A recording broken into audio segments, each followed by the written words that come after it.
Hola, ¿qué tal? ¿Cómo les va? Nos volvemos a encontrar esta vez para resolver la actividad número 2 de la clase 2. No sé cuántas veces ya dije 2, creo que 2 veces.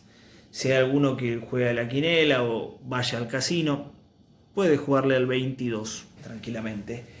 Pero bueno, esta actividad versa o tiene relación con lo que vimos o lo que estudiamos respecto al constitucionalismo social y el constitucionalismo liberal.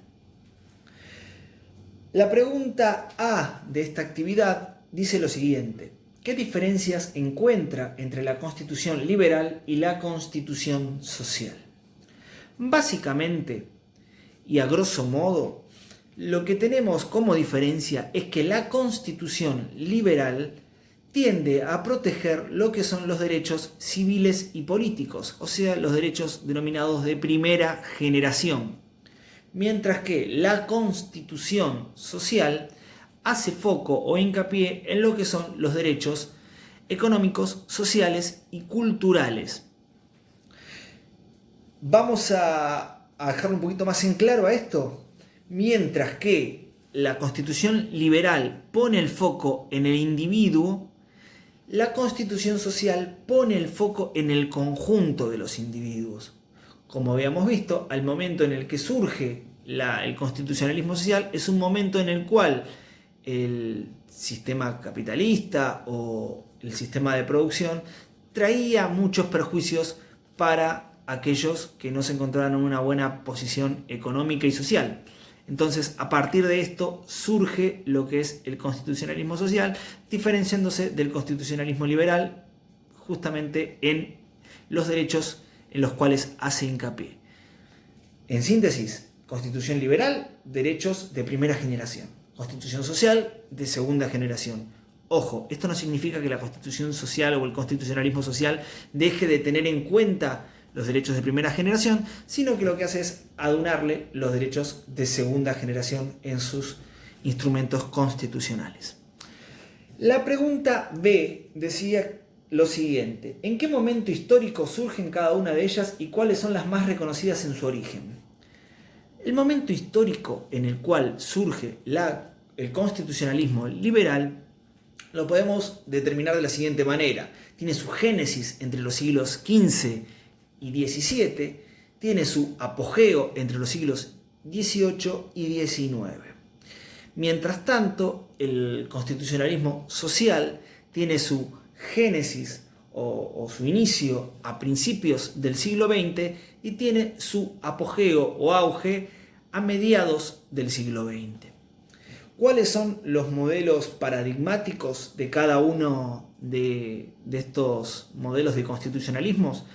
Los de la constitución liberal son las constituciones de los Estados Unidos y la constitución francesa. También la constitución inglesa. Pero son estos dos modelos los paradigmáticos en lo que hace a referencias del modelo de constitución liberal.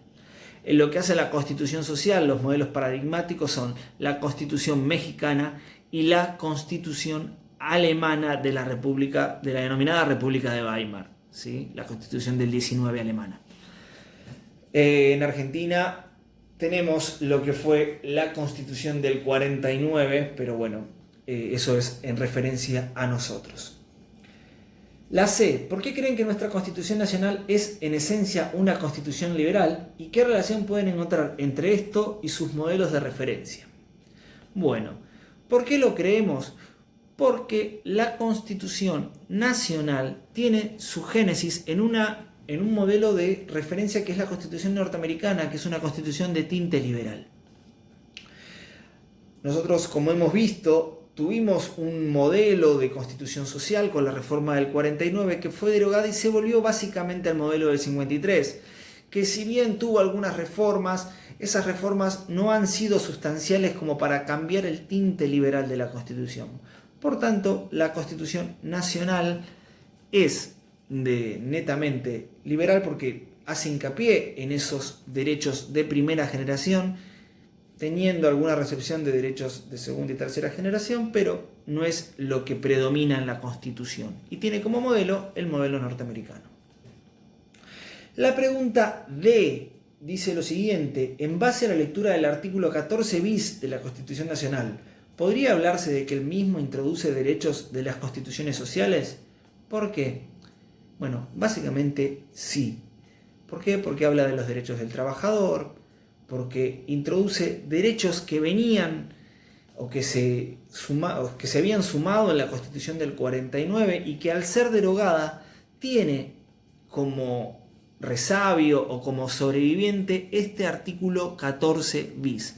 El artículo 14 bis lo que viene a hacer es atraer a la Constitución originaria de 1853 parte de los derechos económicos, sociales y culturales que había consagrado la Constitución del 49, que fue derogada luego del golpe de la denominada Revolución Libertadora. Así que bueno, estas son las respuestas y ahora seguimos con más de la clase. Nos vemos en un ratito.